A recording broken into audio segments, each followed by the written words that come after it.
তাহলে দেখো আজকে ক্লাসে তোমাদেরকে সবাইকে স্বাগত জানাচ্ছি।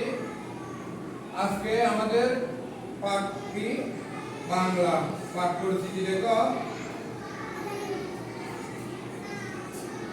আমরা করতেছি পিঁপড়া ও পায়রার গল্প। আমরা কি করতেছি এখন?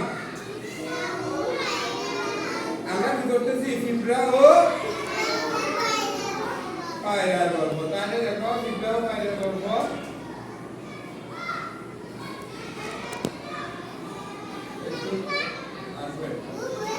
এদিকে দেখো, এদিকে বোর্ডের দিকে দেখো।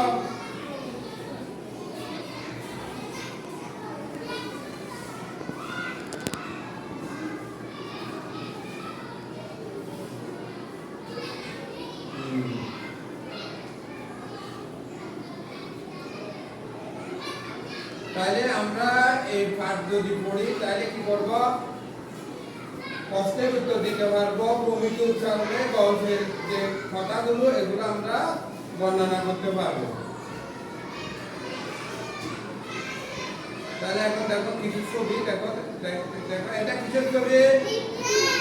এটা কিসের ছবি? এটা পিঁপড়ের ছবি। এরপরে কিসের ছবি দেখা যাচ্ছে? কবুতর। এটাকে কবুতরও বলা হয়, আবার পায়রাও বলা হয়। কিও বলা হয়? পায়রা। তাহলে দেখো এটা কিসের ছবি? এখানে একটা পিঁপড়া জলে পড়ে আছে। দেখো একটা পিঁপড়া জলে পড়ছে, দেখো পানিতে। এরপরে গাছের উপর একটা কি দেখা যাচ্ছে? কবুতর দেখা যাচ্ছে। আজকে যে আমাদের পাঠটা সেটা হচ্ছে কবুতর এবং পিঁপড়ের গল্প বা পায়রা ও পিঁপড়ের গল্প। দেখো এক নদীর ধারে একটি ছোট পিঁপড়া বাস করত। একদিন তার খুব পানির পিপাসা পেল। সে পানি খেতে নদীর ধারে গেল।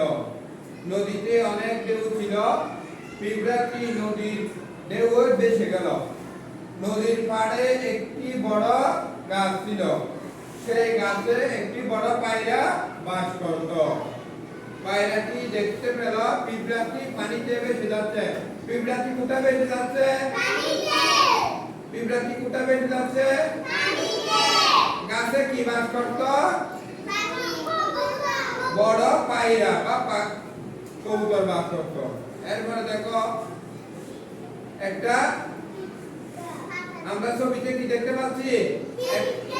কিসের উপর? পাতাটা কিসে বাঁচতেছে? পানিতে। সে তখন গাছ থেকে একটি পাতা ফেলে দিল। পিঁপড়াটি পাতার উপর উঠে বসলো। পিঁপড়াটি কিসের উপর উঠে বসলো? এরপর ঢেউ ভাসতে ভাসতে বাংলার ডাঙ্গার কাছে চলে এলো। মানে যেখানে পানি নেই সেখানে চলে আসছে। এভাবে পিঁপড়াটি বেঁচে গেল। তখন পায়রা আর পিঁপড়াটি খুব বন্ধুত্ব হলো বা বন্ধু হলো। এরপরে দেখো কে ছোট? পিঁপড়া না পায়রা? কে ছোট? পিঁপড়া। বড় কে বলো তো? পিঁপড়া কেমন করে বাঁচতে পারলো? পাতার উপর বেশি বেশি বাঁচতে পারলো। তাহলে দেখো আমরা এই গল্পটা শিখলাম। ধন্যবাদ সবাইকে, ধন্যবাদ সবাইকে। তাহলে হবে।